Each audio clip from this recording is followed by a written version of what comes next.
सिद्धेभ्यः ओम नमः सिद्धेभ्यः ओम नमः सिद्धेभ्यः नमः श्री वर्धमानाय निर्दूत कलात्मने शालोकानां त्रिलोकानां यद् विद्यादर्पणायते यद् विद्यादर्पणायते यद् विद्यादर्पणायते गुरुमहापान्तिनो नित्यं ज्ञानदर्शननायका चारितानो गंभीरा मोक्षमार्गोपदेशका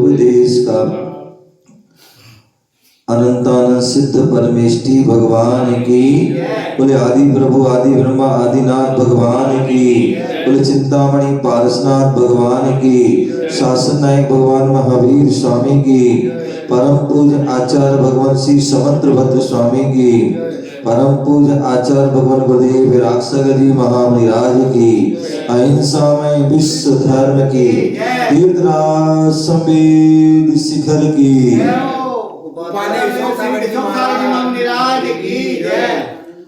प्यारे बंधु आज हम सभी पुनः भारत की राजधानी दिल्ली के निकट हरियाणा प्रांत सोनीपत जिला राई तहसील असावरपुर ग्राम अनेकांधाम लघु संवेद शिखर सिद्ध क्षेत्र की कृति पारसनाथ जिनालय में बैठे हुए हैं। भगवान महावीर स्वामी का शासन चल रहा है। भगवान महावीर स्वामी की जो वाणी खिली वही वाणी जिनवाणी के रूप में हम सभी को प्राप्त है। हम उसी जिनवाणी का रसपान कर रहे हैं। यहाँ पर रत्नकर्ण श्रावकाचार ग्रंथ का वर्णन जो है व्याख्यान चल रहा है। आचार्य समंत्रभद्र स्वामी श्रावकों के व्रतों के बारे में वर्णन चल रहे हैं। यहाँ 6वां अध्याय चल रहा था सल्लेखना अधिकार, और यहाँ पर सल्लेखना कब कैसे किस विधि से आदि सारे यहाँ पर बताया गया, उनके अतिचारी बताए, और इसके बाद सल्लेखना का क्या फल होता है तो उसके बारे में बताया था कि धर्म रूपी अमृत का पान करने वाला छपक सभी प्रकार के दुखों से रहित होता हुआ अंत रहित अपार सुख के समुद्र तथा दुर्लभता से प्राप्त अहिमिंद आदि स्वर्ग का सुख का वह अनुभव करता है। इस प्रकार से यहाँ पर बताया था एक निश्चय सुख, एक अभ्युदय सुख, जो स्वर्ग सुख इंद्रियजन विनाशिक है, और मोक्ष सुख अतीन्द्रिय परमानंद स्वरूप आत्मोपन्न शाश्वत है। इस प्रकार से यहाँ बताया गया था जो सल्लेखना को धारण करता है वह रत्नात्रय की पूर्णता को प्राप्त कर लेता है। छपक श्रेणी पर आरूढ़ होकर के सभी कर्मों को निर्मूल में समर्थ हो जाता है और निश्रेयस मोक्ष सुख को प्राप्त करता है। और यदि रत्नात्रय की पूर्णता में थोड़ी सी भी न्यूनता रह जाती है तो वह अभ्युदय सुख स्वर्ग सुख को प्राप्त करता है, और पश्चात आगामी भवों में शीघ्रातिशीघ्र रत्नात्रय को की पूर्णता को प्राप्त कर मोक्ष सुख को प्राप्त करता है। इस प्रकार से यहाँ पर बताया गया था। आज आचार्य भगवान पुनः समंत्रभद्र स्वामी बता रहे हैं 131 नंबर के श्लोक के माध्यम से, बोले मोक्ष का क्या स्वरूप है, मोक्ष का क्या लक्षण है, तो यह बता रहे हैं जन्म जरा मैं मरणई,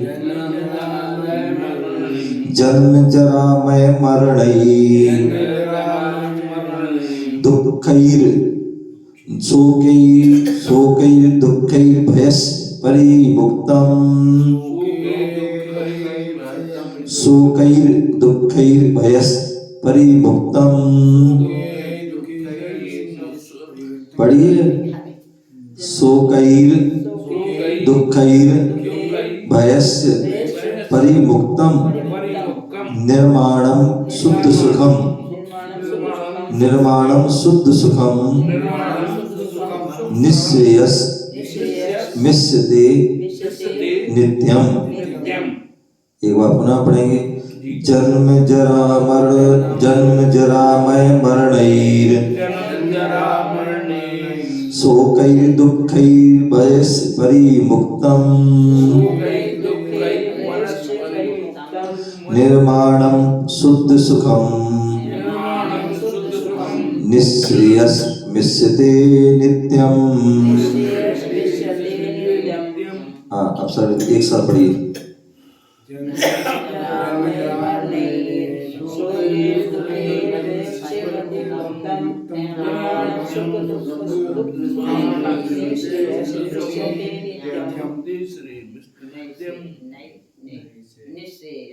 निःश्रेयस मिश्यते नित्यम। अब यहाँ बोला जन्म जरा मय मरणे।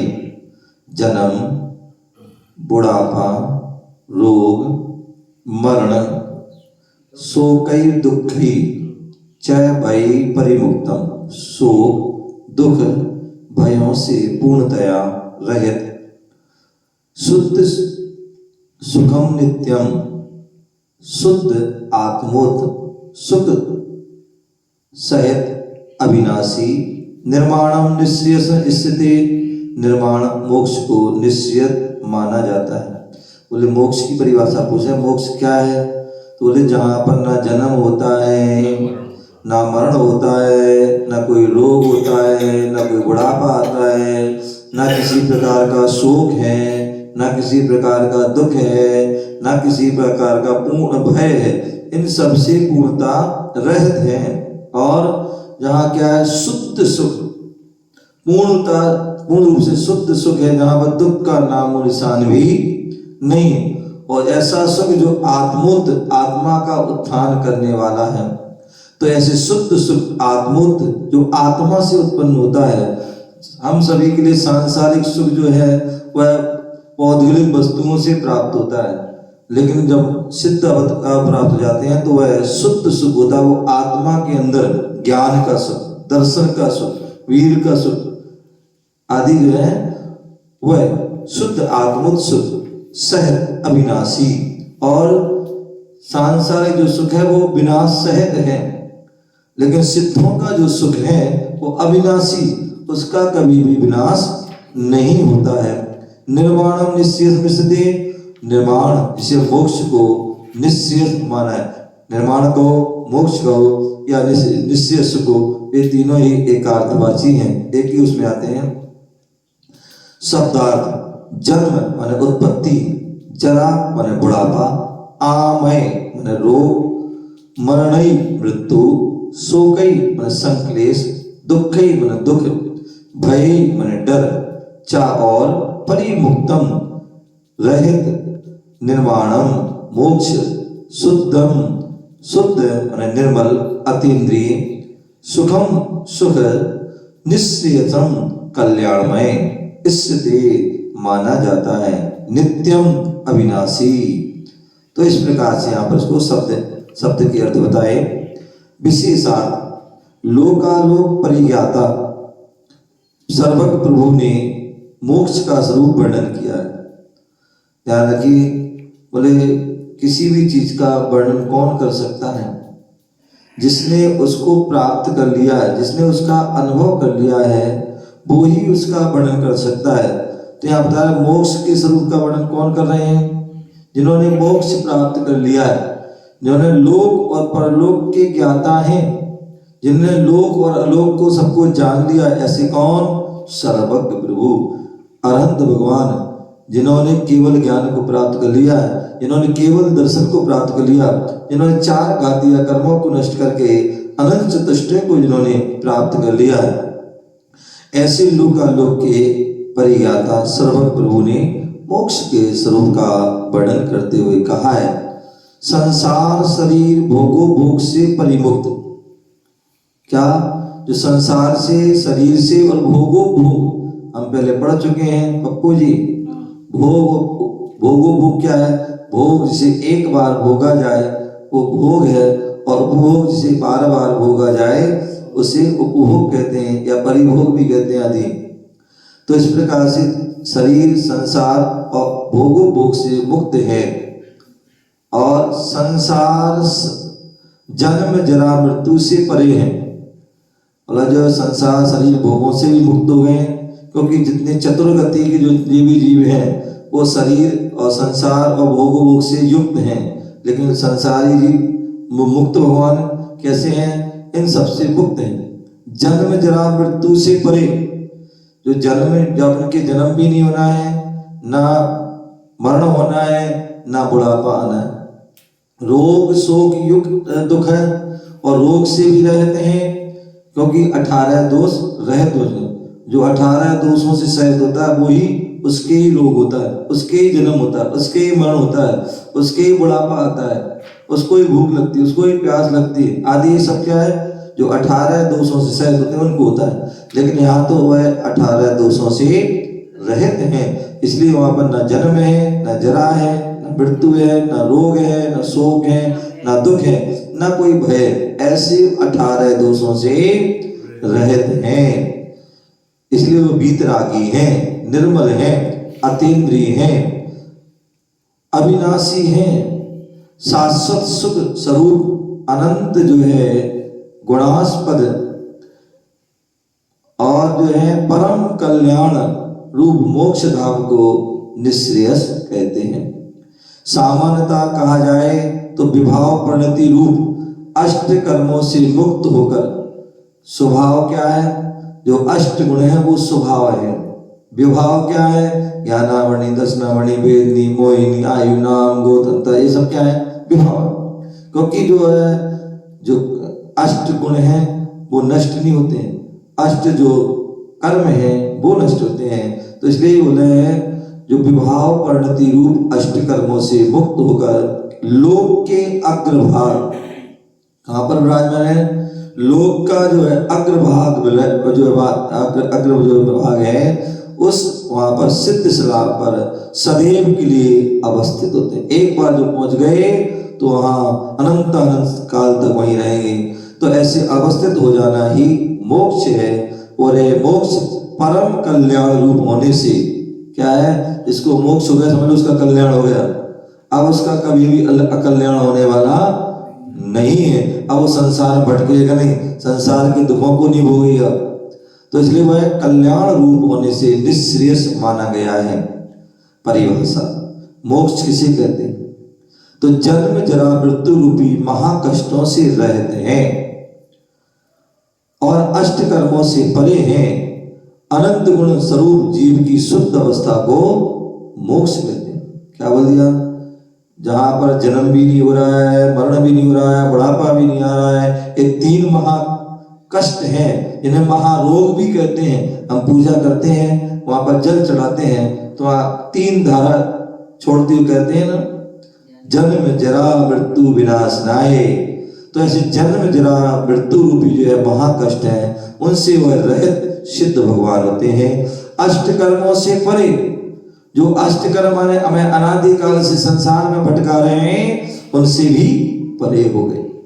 और गुण अनंत स्वरूप, अब गुण कैसे हो गए? अनंत स्वरूप हो गए।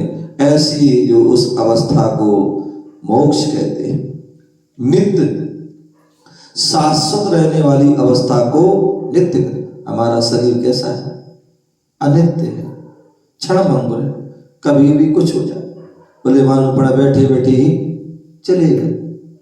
क्या बैठे बैठे ही चले गए? सुबह उठना था और शाम सोए उठने के पहले ही दुनिया से उठ गए। तो इसलिए बोले समय का कुछ पर, ये शरीर कैसा है? अनित्य है, अनित्य है, नष्ट हो जाएगा, क्षण भंगुर है।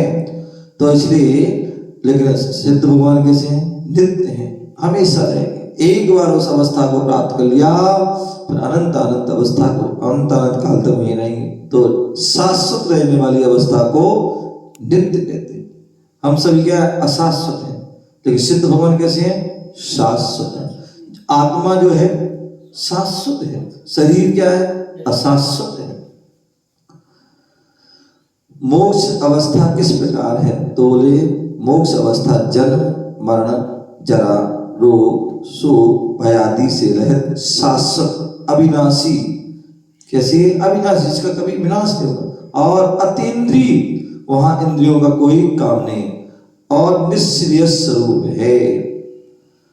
मुक्त जीव कहां पर स्थित है? तो बोले लोकाग्र भाग, लोक के अग्रभाग में निर्मित 45 लाख योजन प्रमाण, 2.5 द्वीप का विस्तार कितना है? 45 लाख योजन विस्तार। उसी प्रकार सिद्धालय का विस्तार भी कैसा है? 45 लाख योजन प्रमाण है। और कैसी है? अर्धचंद्राकार। कैसी है? अर्धचंद्राकार है।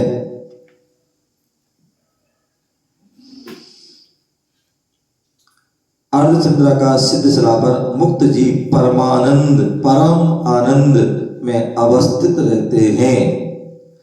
सिद्ध शिला का आकार कैसा है? तो बोले सिद्ध शिला 8 योजन मोटाई, कितनी? 8 योजन मोटाई एवं 45 लाख योजन विस्तार युक्त अर्धचंद्राकार रूप में लोकाग्र भाग में अवस्थित है, लोक के अग्र भाग में स्थित है। मुक्त जीव जो है लोक के अग्रिम भाग पर ही क्यों अवस्थित रहते हैं? यदि आपके मन में प्रश्न हो सकता है लोक के अग्र भाग क्यों, उसके आगे या नीचे क्यों नहीं होते हैं? तो लोक के बाहर धर्मास्तिकाय का अभाव है। क्या है? धर्मास्तिकाय, जो 6 द्रव्यों में जो धर्म अस्तिकाय है वो 3 लोक के अंदर ही है, उसके बाहर नहीं है। और धर्म द्रव्य ही जीव और पुद्गल को चलने में सहायक है। इसलिए जहां तक धर्म द्रव्य है वहीं तक जीव चल सकता है, जहां धर्म द्रव्य नहीं है वहां जीव एक कदम भी, क्या 1 इंच भी नहीं चल सकता। तो इस लोक के बाहर धर्मास्तिकाय का अभाव होने से मुक्त जीव आलोक में गमन नहीं करते हैं, लोकाग्र पर ही शाश्वत विराजमान होते हैं और अनंत अनंत समय तक रहते हैं। ऐसे वह जो है मोक्ष का स्वरूप है। हम सभी का एक ही लक्ष्य होना चाहिए कि हमने मनुष्य जीवन प्राप्त किया है। चारों गतियों में केवल एक मनुष्य आयु एक ऐसी है, मनुष्य गति ऐसी है जहां से हम मुनि बन करके तपस्या करके मोक्ष को प्राप्त कर सकते हैं। बाकी जो है नरक अवस्था में हम जो है संयम धारण नहीं कर सकते, देव अवस्था में संयम धारण नहीं कर सकते हैं, तिरेंच अवस्था में सकल संयम को धारण नहीं कर सकते हैं। केवल एक मनुष्य पर्याय, और आज हमें मनुष्य पर्याय मिली है, कल मिले ना मिले कोई परोता नहीं है, कोई भरोसा नहीं है। इसलिए आज मिली है तो आज हम उसका सदुपयोग कर लें।